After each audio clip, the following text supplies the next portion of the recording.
Hello, my friend, and welcome to the 242nd episode of the Sales Podcast. I'm Wes Schaefer, the Sales Whisperer, your host. If you've listened to this before, you notice this is a different opening. Like anything, we need to test and measure in order to improve or to know if we're on the right track. I am looking for ways to produce more content, better content, and do it faster to get into your hands to help you grow your sales. And so one of the things I'm doing right now is outsourcing the production of the Sales Podcast and my new podcast called the CRM Sushi Podcast, which is both audio and video. So that takes a lot more work. And then, producing 2 or 3 shows of the Sales Podcast each week takes a lot of time. So working with my friends at VA Staffer, they're helping to take a lot of that workload off my hands. But one of the things I'm looking at, to streamline production is to get right down to business, right? Do the introduction, talk about the previous episode, let you know what's coming up, give a brief rundown of maybe what I'm working on, some things I'm seeing in the market, in the industry, and then getting to the interview. And so by cutting out music, by cutting out cute intros, we can just get right down to it. But let me know what you think. I listen to podcasts. I listen to a lot of podcasts. I listen to those that have, a commercial in the beginning, music. Some get right down to it. So, and honestly, I like them all. And those that have commercials right in the very beginning, certainly pre-produced, right, like professionally produced commercials. Versus the host, reading it or discussing the product. So when I hear those produced commercials, I do skip forward. So obviously they work though, or they wouldn't keep running them. But that's not my style. But I have had the music in the intro. So let me know what you think. I'm going to start this way for a couple of episodes. We'll end without music as well, and let you be on your way. But your feedback is welcome. It's appreciated. It's listened to. It's observed. It's noticed. So feel free to visit the website, hit the contact us or leave a comment under this episode. And let me know what you think. Last episode, if you did not tune in, go back to number 241. Mark Schaefer is a return guest. Our name sounds the same, but it's spelled differently, so no relation. He is a well-known author, marketer, consultant. He's a professor at Rutgers, well-known speaker around the world. And his new book is called Known. And it's basically, how can you become known? And, the point is you can't just wait. You need to anoint yourself and get out there and get busy becoming known. And I've always said people don't do business with you for one of 2 reasons. Either they don't know who you are or they do. Okay, and so if it's the latter, head on over and get yourself some customer service training and support. But most people, it's the former. We're just not good at tooting our own horns. We're raised not to toot our own horns because it's bragging, it's rude. But then you get into business and you have to toot your own horn. And it's just not a natural feeling. It doesn't come natural to most of us. It's understandable. So you need to change that, okay? And listening to that episode, getting Mark's book will really help. So again, it's just head on over to episode 241, and you can become known. Our next episode is with Stephen Benson. Interviewed Stephen not too long ago, and I'm also scheduling him for the CRM Sushi Podcast. He is the inventor of some software that salespeople can use to map their sales routes. To find prospects, ideal prospects around their current customers. I wish I had that years ago when I was beating the streets. I sold recruiting services in Texas. I'd hit Dallas and Houston and San Antonio. And then I had, when I sold technology all over the western U.S. and especially here in Southern California, I sold a lot to hospitals and healthcare providers. And being able to just look at a map like that, plug in my categories and find other leads. Oh, what a lifesaver that would have been. But he's got a great story on how he started. He walked away from Google. I mean, he had a cush job, great money, and left it all behind to do his own thing. So you're going to appreciate his story. I know I did. And like I mentioned in the beginning, I'm working more closely with VA staffer. The only way to grow is to delegate. Maybe not the only way, but the best way, the most efficient way, the only way to really scale. You can't keep doing things on your own. So I am getting better and better at looking around and saying, what can I delegate? As a business owner, you really need to spend more time with your feet up on the desk, more time staring out the window, more time sitting by the water and thinking, getting a deeper understanding of what's going on around you and what the opportunities are. And if you're tied up in busy work, it's just going to sap the energy and sap your soul. But delegating things, assigning tasks and workflows to people that don't get the job done is probably more debilitating, right? Because you hand it off and then it doesn't get done. So now it's late and it still needs to get done, and it can really damage you and your business. So I get it. So how do you scale? How do you find good people and not get burned? Well, so you start small, you start affordably, right? And that's why my friend Jay over at VA Staffer is offering 4 free hours to work with his team. And then if you eventually retain them, you'll save $100 off if you go to his site through my link, thesaleswhisperer.com/VA Staffer. They can do small projects. They can do data entry. They can do website design and graphics, even writing. Now, writing costs more, but everything else is extremely affordable. Even the writing is affordable compared to what you would get like if you hired me. But give them a try. Maybe they can check your emails. Maybe they can do some social media posting for you. Maybe they can do some regular edits or security checks to your website. But I've always told people, working with Infusionsoft and HubSpot and Entreport, you need to look at whatever you do 2 or 3 times a day or 4 or 5 times a week, and A, have a process for it, and B, automate it if you can. Now, if you cannot automate it, can you delegate it? Okay, and that's where Jay and his team come in. Start delegating more things, more of the little busy work, so you can move the big boulders. That's where the big bucks are. Okay, so head on over to thesaleswhisperer.com/VA Staffer and give Jay a try. Now let's bring on our guest, Mr. Jason Kanigan. Jason Kanigan, a man of many talents, many sales programs, lots of war stories, and the scars to prove it. Welcome to the Sales Podcast. How the heck are you? Thanks, Wes. Doing great. Glad to be here. Appreciate the invite. So how does a Canadian end up in North Carolina selling sales training and prospecting and entrepreneurship? Long story, but let's shorten it down because people get bored. So, I started out with a 15-year corporate career back in Vancouver, Canada, and I met my wife online, and I went to visit her in 2008, so across the country to North Carolina. And she came back to live with me for a year in Vancouver, Canada, which is expensive. And she has a big family. She said, I miss them. I want to go back. And I thought, well, I could do that, or I could sit here as kind of the safe goat on the mountain and not really leave the valley, for the rest of my life. And I knew I would regret it if I didn't take the chance. And so I did. And in 2009, we drove across the country, which was 11 days of a really neat experience. Went to the Grand Canyon and all across the South, and been here ever since. So you made that move in the bottom of the worst recession of our lifetime. Are you crazy? Maybe. It just didn't seem that scary to me, though, for a couple reasons. One, Canada itself, I didn't know this, but was kind of in a bubble. Okay. It was kind of protected economically, and prices are high there anyway for everything.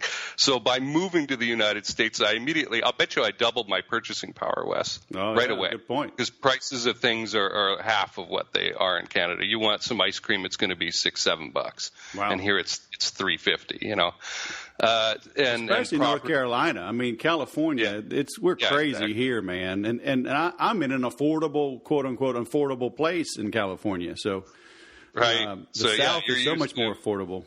you're used to prices like I was. Yeah. $1 million for a 1-bedroom apartment. Yeah, it's crazy. So, well, cool. And the second thing I knew was that I could start up something and get clients anywhere. And being in sales training, it's a good thing for bad times. People realize that they need to sell. Right. So walk me through that, because there's a lot of people that are still afraid. I mean, they live their lives in fear. Certainly salespeople, certainly new salespeople. You have experienced salespeople go through a slump. Entrepreneurs starting a business and they struggle and they fail. People are going to blame the new president on their failure, whatever. So, but here you are moving literally across a continent, right, and into another country, and yet you are optimistic and confident. Was that because you have some proven, trademarked, copyrighted alchemy power, voodoo powers over salespeople, or just experience and methods and processes that work anywhere? I have belief in myself, Wes, first of all. That's the first place to go. If and I see this a lot in the internet marketing field, where some guy who's been maybe delivering pizzas, and nothing against delivering pizzas, I did it as a second job in my 30s. It decides, though, that some shiny object is going to be the way to make money now for them. And they place their belief in the shiny object. And that runs out after about 3 days. And then they have no confidence left, and they wait around for the next thing to come along and base their belief and success on that. So it really has to come from you. You have to know that you have value to offer. And you start where you start, wherever it is. There are things I still don't know and wish I knew. There's a lot that I know I don't know.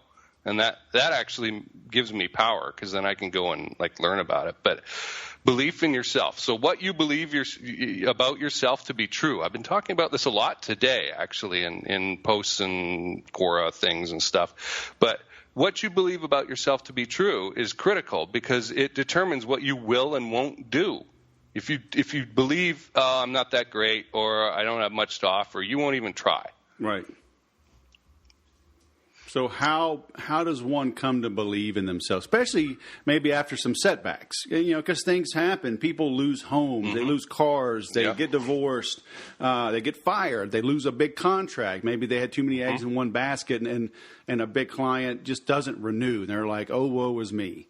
Right. How do you remain confident when the headwinds are against you? Yeah, and those things have happened. I've lost. I've been punched in the face a few times. It's not always going to be fun. People need to understand that when you get into entrepreneurship, it's a roller coaster. You've got lots of money one month and none the next. And so the key, I believe, is to look at everything as a learning experience. Like, what did I get out of this? Okay, so I'm not going to say that I don't go, woe is me. I will. When the bad thing happens and I get punched in the face, I will go, oh, man, this sucks, right? But the difference between me and the other people is I get out of that funk pretty quick. Like two days, and I'm back with a new plan and a new direction to move in, because I know that the only person who was responsible for getting me into the problem was me, and the only person responsible for me getting out of it and into a new situation is me. The other thing that I know is that change occurs in an instant. If you think about getting a job, one moment you don't have the job, you're unemployed, you got no money, and then the next moment they say you're hired, poof, suddenly you've got choices. You've got an income stream that you can plan purchasing decisions based on, and your whole reality has changed. And that happens in a moment. So when it comes to entrepreneurship, it's the same thing. You don't have the contract, let's say, or the client, and then suddenly you do. Right. And your whole outlook changes in that one moment. I thought it was the government's fault. I ignore the government. I don't care. I ran for public office a couple times back in my hometown and got really involved. I did a lot of senior civic volunteer work with municipal committees. I ran the committee that handed out all the grant money for 6 years, for example. But since then, I really haven't had much of a care about politics. I don't care who's in office. you still go out and meet people and talk to them, and some of them become customers, and you make money. I mean, that's it doesn't matter what the environment is, that's still going to happen. Yeah, exactly. So you make this move, and so that's going on 8 years now. Yeah. Did you launch your own product, or did you already have your own business and you just shifted bases, or did you actually start to change what it is you offered? A lot of trial and error and change going into the U.S. First of all, I had to wait around. You're not allowed to just work when you come here. Oh, wow. You got to apply for that and go through an immigration process. And at the beginning, we didn't know what we were doing. We were in that didn't know what we didn't know state. Right. And it took like 4 or 5 months for us to get our heads around, okay, we need to hire an immigration attorney and pay the money and go through this process, because you could do it on your own, but it's not easy, right? Right. It wasn't easy without it. I had to go get my childhood inoculations again because my GP had retired back in Canada and lost his files. It's 100 little things like that, of getting paperwork together. So finally, and to be fair, the government did their job quickly. We finally got around in April of 2010, I think, applying for everything. And by the middle of August, I had my work permit. Okay. So that was cool. But then it was like, okay, what am I going to do? Right. So I had done, was doing some freelance copywriting and kind of getting the work that I could. I was a technical writer for an Inc. Top 1000 company. That was pretty cool. The only writer for them. And I was looking for stability, so I went and got a job as a sales trainer. So I was senior consultant to a sales training firm. Okay. And that was really cool because that was the first time I had been allowed to teach what I knew. And now it was official, right? So I say don't wait around to be anointed, but this was nice anyway, to be knighted, and say, okay, now you could officially go teach sales training. Now, were you teaching your own stuff, or did you have to teach their material? Well, once you get into a certain style of selling and start to know it, and for me that's consultative selling, it doesn't really matter what brand they put on it, right? So we can say it's this brand or that brand, but the methodology is still the same underneath, right? Right. We might change some of the verbs around or nouns around so that it seems proprietary, but it's the same stuff, right? Right. So I was teaching a brand of consultative selling, and that particular person I was working for, he did teach me one major element of fit, one example of fit, let's say, or way of looking at it when you're qualifying prospects that I took and integrated into my own. So that was a valuable experience. So what do you mean of fit? Well, if we want to get into the technical side of selling is conceptual, it's not technical, but we could definitely look at this. Fit is the idea that not everybody is going to be right to work with you. Oh, gotcha. Some people are just wrong, right? They don't have the right problem or the right situation for you to be able to help them. And if you tried to sell them something, there would be buyer's remorse because they'd figure out that they didn't really need it. Or maybe they don't have a problem big enough to warrant your involvement, i.e. your fee. Right. So, then it's not a fit. Or maybe they're nuts and it's not a fit on personality, and they're going to really make your life a living hell. And once you've had that first client from hell, you never want one again. So you check for these things. Yeah. Well, I always say, I'm calling and I'm disqualifying, Mm-hmm. I mean, our job is to sort, sift, and separate. Right. Rather than qualify, because I go in with the assumption that most people are not a fit. Yep. And then I'm pleasantly surprised when they're like, "No, please take my money." Right. Yeah, and I think you and I are on the same track with that. And that Wes ties into confidence as well. If you're desperate and you're trying to turn every prospect into a client or a customer, there's the mistake right there. And that's why you will have that pit in the center of your chest going, I'm scared. Right. You get rid of that and you start adopting that, no, I'm going to make these people go away unless they're a perfect fit to work with me. Right. Once you adopt that attitude, your confidence will go up. Yep.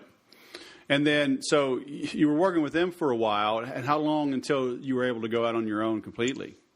By 2011. Okay. I'd heard of this thing called the Warrior Forum, and in some ways I'm annoyed that I got involved there. In some ways it was very useful because I learned all of my internet marketing stuff through that experience. But it is changed in the meantime, and it's not something that I choose to be associated with now. But at the time, in the offline sub-forum, so one specific area, there were about a dozen really smart, really experienced people, and about 6 or 7 of them are still there. Right. And interacting with them was a fun part of my day. Right.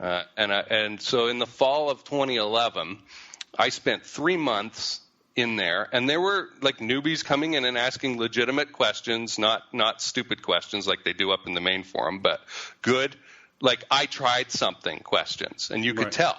And so I would respond to them and just interact with them. And I didn't try and sell anything for 3 months because I was checking. I was sort of looking at this audience and going, what is the right fit here?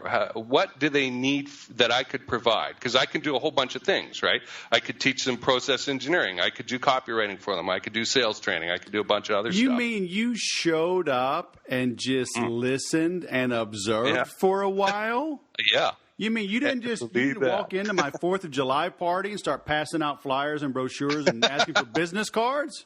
That's right. Are you some kind of sicko? What is wrong with you? Yeah, well, I wasn't desperate for cash, right? And during that time, I had put together a little training course, and sometime in, I think, December of 2011, I got my first online sale for it for like $20 from a buyer in Australia. And, of course, this is zero money for us, but it was just the validation that somebody I had never met who had obviously consumed some of my content and then gone to a sales page that I had written was willing to spend some money from half a world away. Yep. It's like, ding, oh, wow, there's something to be done there. Mm-hmm. And so all that pent-up demand I let go into a product called Sales on Fire in the winter, the beginning of 2012. Right. So December, January, February, March. And that thing went through the roof. I mean, that was crazy. And I used to do a live call. I did a recorded version of it, and it was ugly. It wasn't a membership site. It was just this one long toilet paper roll delivered page with a password. And it doesn't matter. The videos, they quality wise, like video quality wise, they sucked. It was like 360p with my wife's webcam, and that's what I had. Yep. At the time, and people love the content, and as time goes on, it's now a 3 membership site program, Sales on Fire 3.0, and it's been selling that whole time from the beginning of 2012 till now. Right. So it's been around for 5 years. Right. Cool. Just start where you are with what you've got, right? Mm-hmm. Yeah, don't wait for everything to be perfect. I really hate these questions, Wes. Not from you right now, but on like expert. Well, this thing's over then. Fine. Slam. Of what's the right thing to use? What's the right technology? What's the right CRM? What's the right microphone? I don't care. Yep. Use something. Just something. Get it out there. If you have great content, people will put up with anything.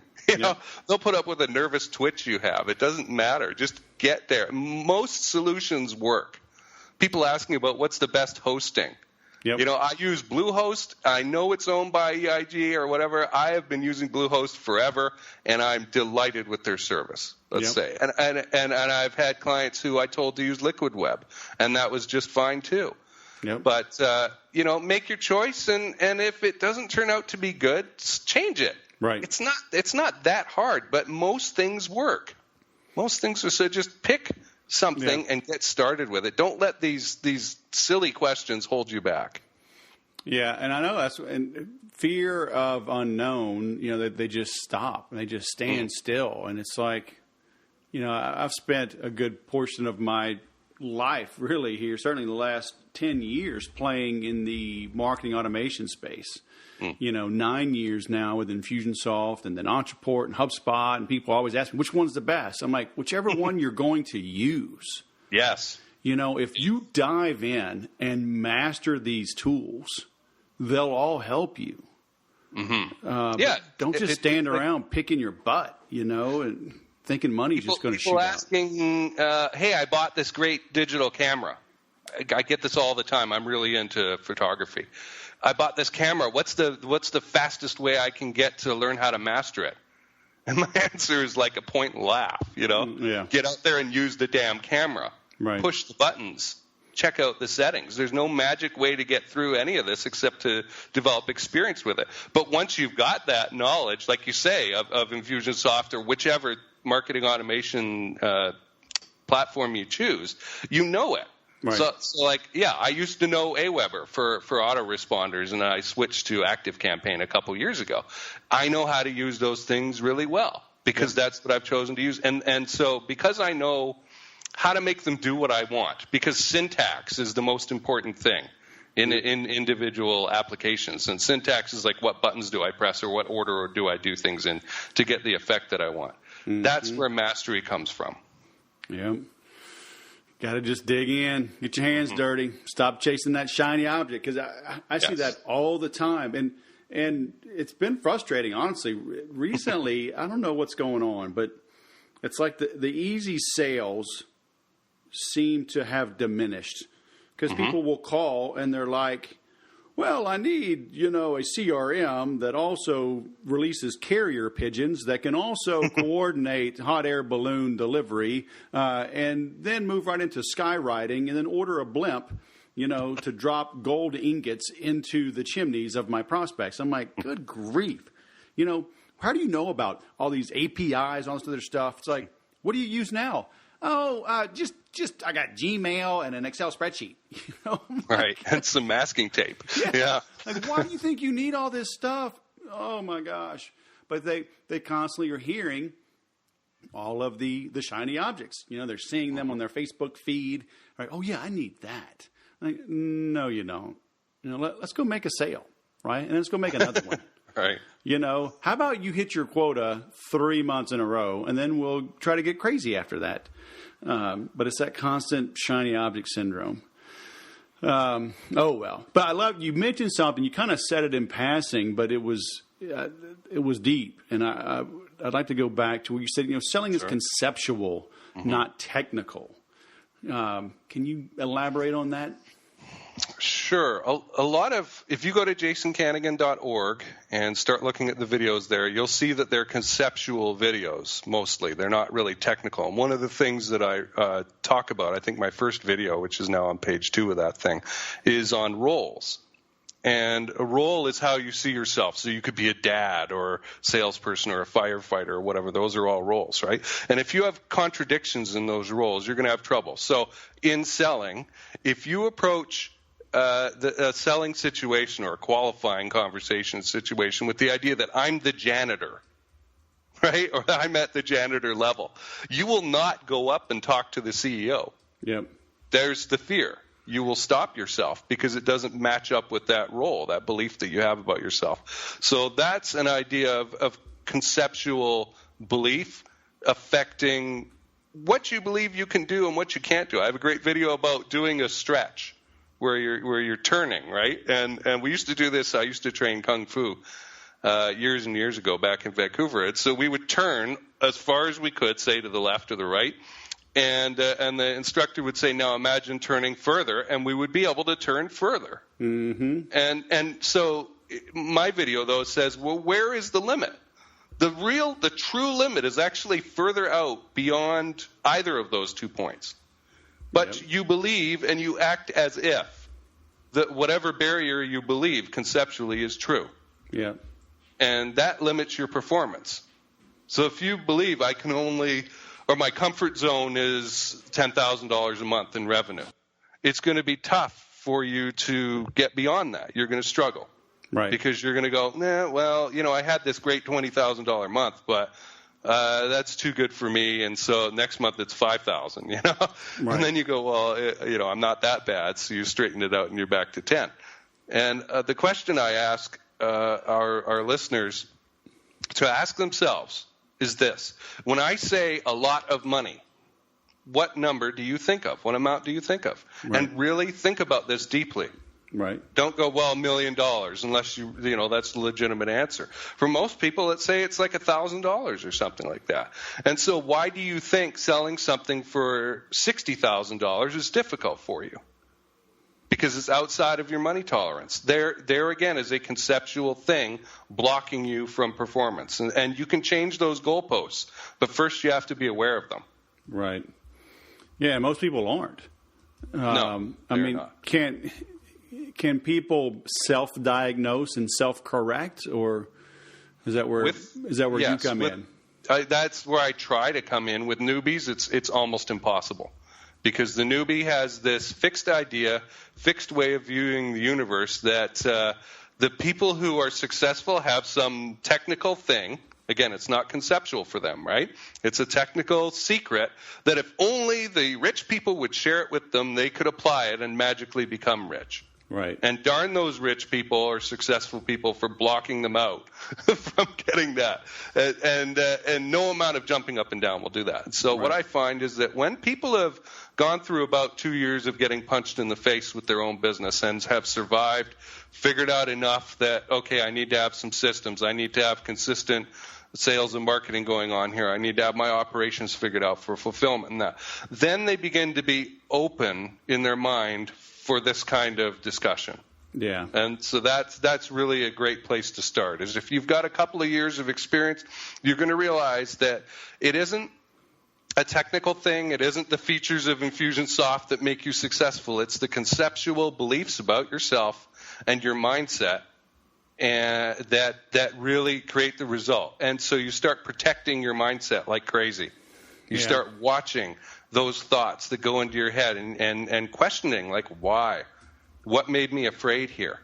Yeah. What is it? How much is a lot of money to me? And when you start asking those questions, that drags these limiting beliefs, which were hidden, out into the light of day, and they start to burn off like fog. Right. And then you can start changing them. Yeah, I remember when I was taking golf lessons years ago, and I just started, and this golf pro, he told me, form follows function. Mm-hmm. And what he meant by that, was helping me adjust on the course, right, when I didn't have my coach there with me. And, if you're slicing, then look at your form. So the function was I hit to the right. So now analyze my form at the end of the swing. Am I leaning forward? Am I leaning backwards? Am I falling off? Am I releasing the club with my left or my right hand? Whatever. And then I could start to kind of self-correct to try to minimize the bad shots. But it's the same thing what you're saying there. The form follows a function. Are you stressed out? Are you, are you losing sales? Okay, so the function was you lost a sale. So what's your form? How did you go in? Were you prepared? How well qualified was that prospect? Did you tee it up ahead of time, or trust your gut and shoot from the hip? Blah blah blah, and then that burned you. So, that's good stuff right there. What are you seeing now that's working? I mean, social media has obviously changed. It's pretty much a pay-to-play arena now. Are you still seeing, are there some tried and true methods that you've stuck with this whole time? Or are you seeing radical changes in how to make a sale a day? The biggest shift that I've seen, and I'm not the only one to see this, is that pay-to-play thing, that the people with the deepest pockets are now owning the social media sharing. And having great content is not good enough anymore. Yeah. In fact, crappy content can beat great content by a mile because of how it's getting shared and the fact that the companies with the deep pockets can afford that ignition fee to start it up. Right. I'm reading a couple books right now on the digital marketing code and content marketing and that kind of thing that are, I thought I knew content marketing because I have based a lot of my pre-qualification process on content marketing. So whether that's forum posting or Amazon Kindle books or blogs, videos. That I do very well in video. It's ebbed. It worked well in 2012. It worked well in 2013, but by about 2015, you could start seeing that it was fading. I still produce it because the people who follow me are rabid fans, right? And they want more. But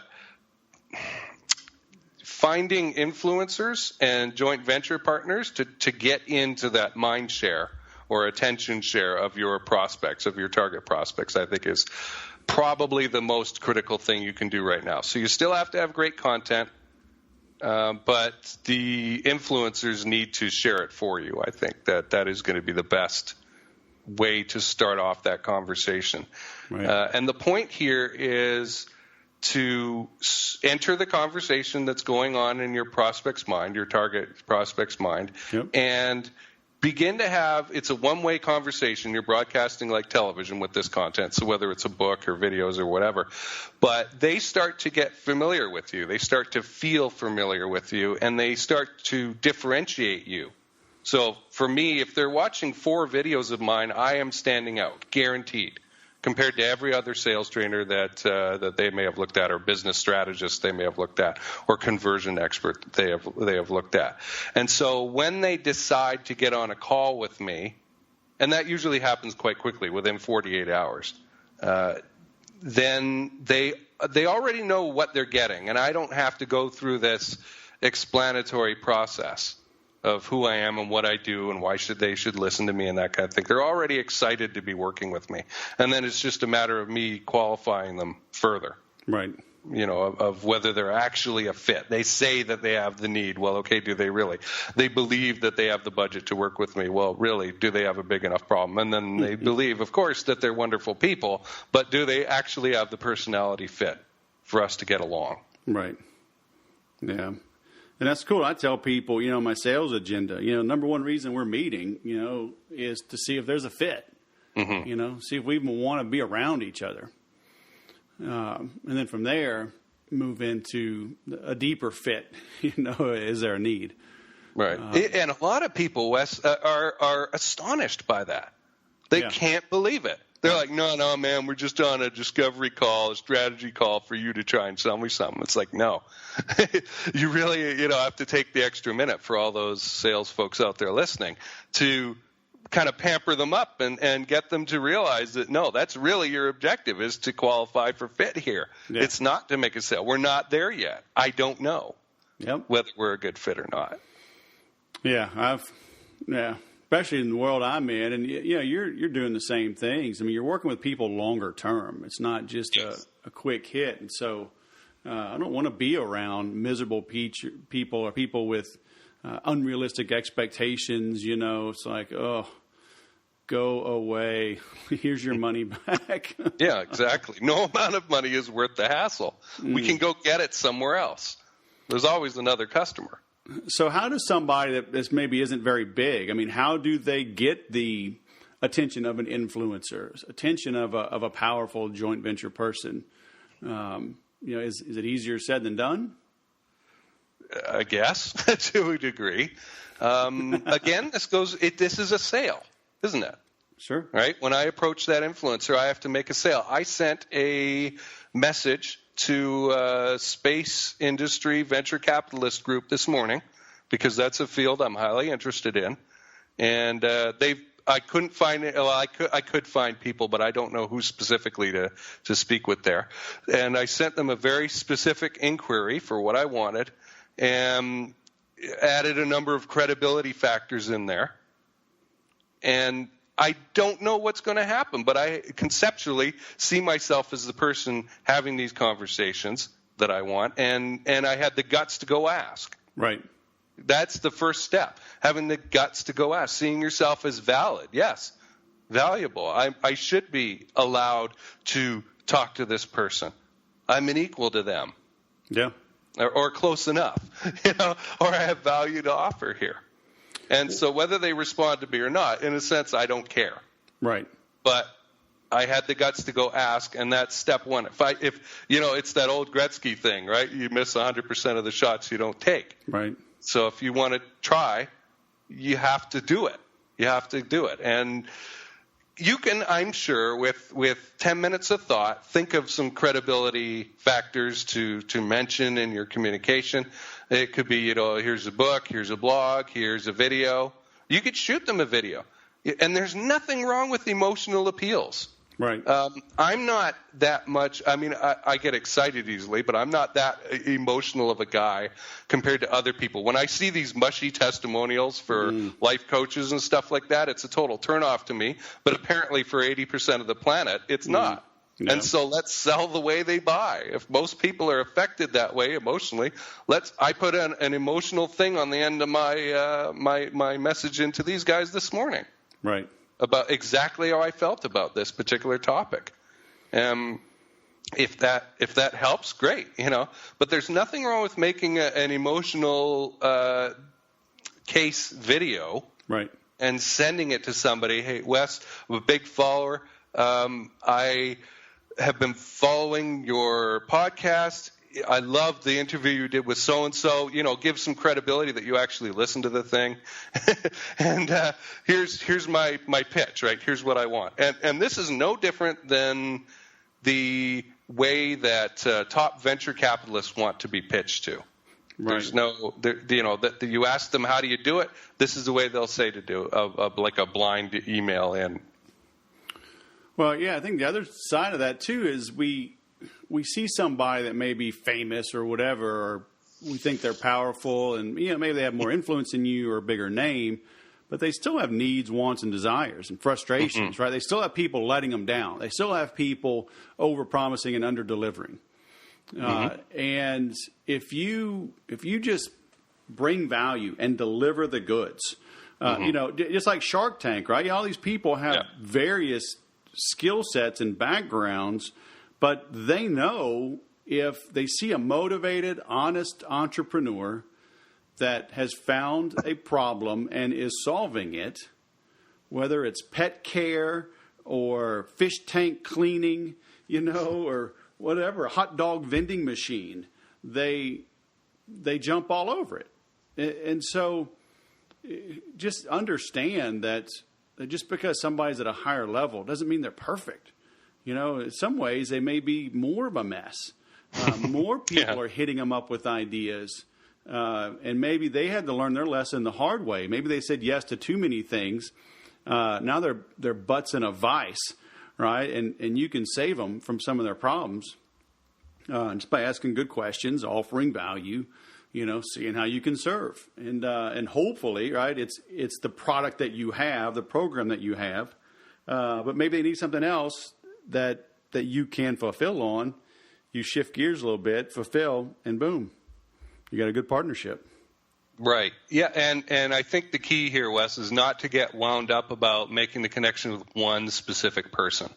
Yeah. Have several prospects that are kind of similar. Yes. Doing similar things that you can approach, and then all you need is one of them to say yes. Yeah, exactly. And you're not banking. It's like having a sales funnel that's only got a couple good prospects in it.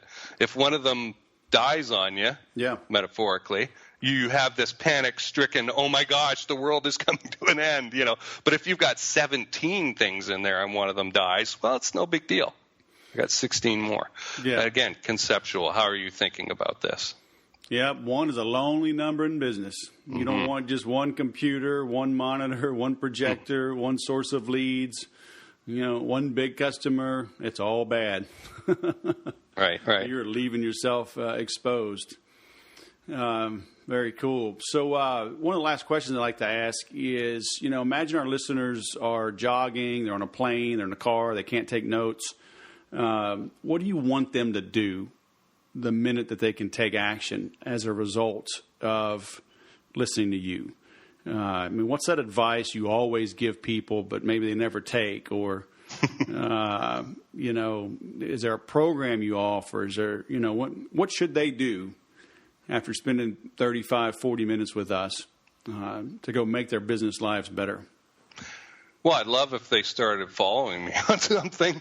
There you go. They could go to my blog at salestactics.org or my corporate services site at jasonkanigan.org. But the biggest thing I would go back to, Wes, is asking themselves that question: how much is a lot of money to me?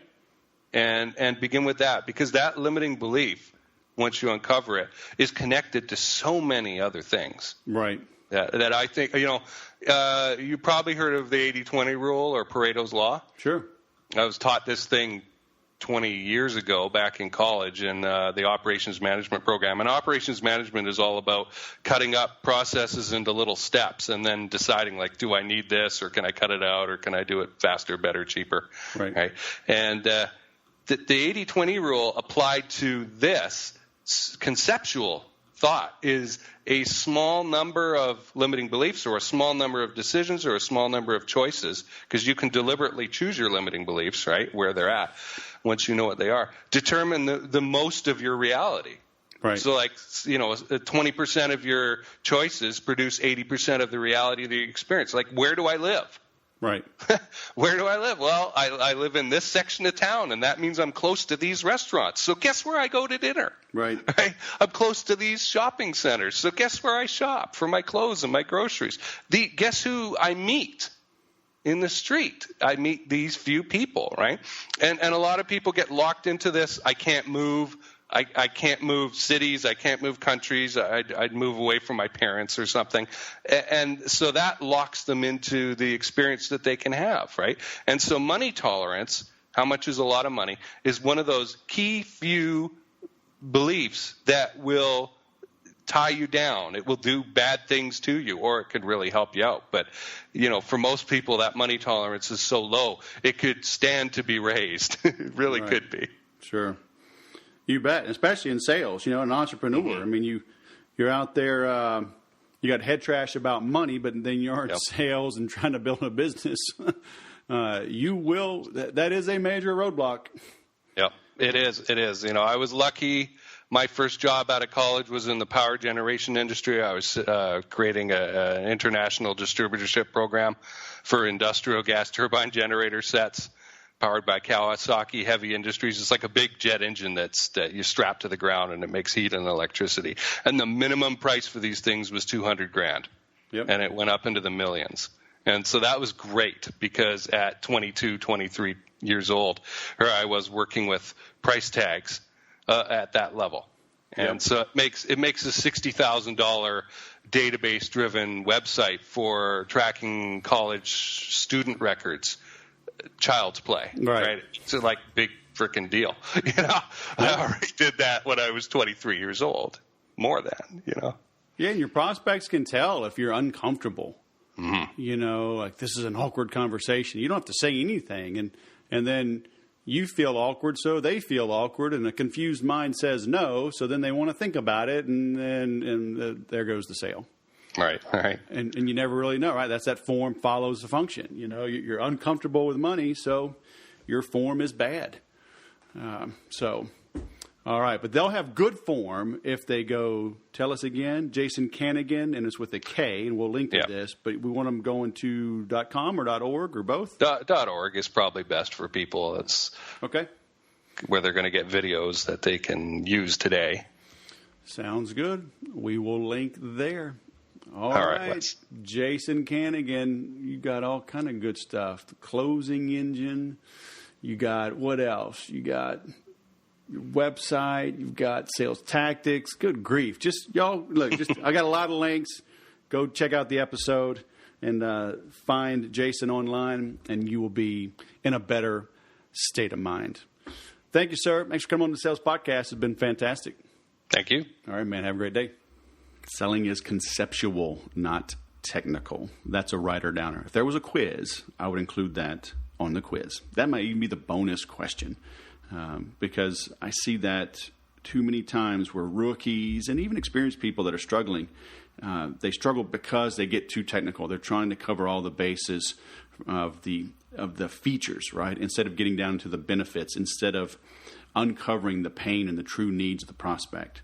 So that's some great information right there. I love his advice on getting out of funks quickly, right? Look at everything as a learning experience, and that's tough.